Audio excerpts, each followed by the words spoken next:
to that door? That's a good question. I walk there every day, but to characterize it by distance, it's a couple hundred yards, maybe 200 yards, I think would be a pretty good estimate. Okay. It would take probably to run from the fence to the front door of the White House. It'd probably take 15, 20 seconds. And that street that this person must have been on in order to get access to the fence, that street is closed off to traffic, and there are security people out on that street, aren't there? Well, I mean, the place is full of security and full of Secret Service.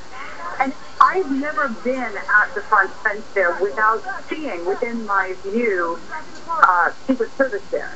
So it's interesting to imagine, to picture that scene of how exactly this guy would have had time first to get over this high fence, to make that climb without somebody stopping him, then get to the bottom, and then make that run all the way up. I really don't understand how that could have happened. And we've been trying to get in touch with our sources within the Secret Service. So far, there's been no answer, because obviously this is still active. Sure. They're not even letting us back in at this point to be able to talk to anyone.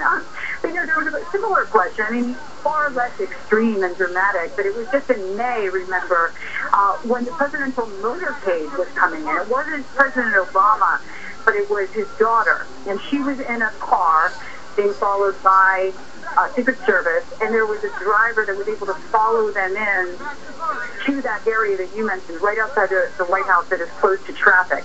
The pylons come down, the sort of big metal guards, they come down, and then a car can drive through, and this car was able to follow the motorcade inside the White House grounds. Now, the question was the same then. How was that car able to get in? Right. I mean, why was there no reaction until he was already inside the ground? And the answer then was that it took a couple of seconds to make the decision of what to do. I mean, they're going to make the decision as to whether to, open fire or run towards the guy, and that I got it, Michelle. We got to go. Seconds. Michelle Kosinski, I appreciate it. We'll try to get an update again on exactly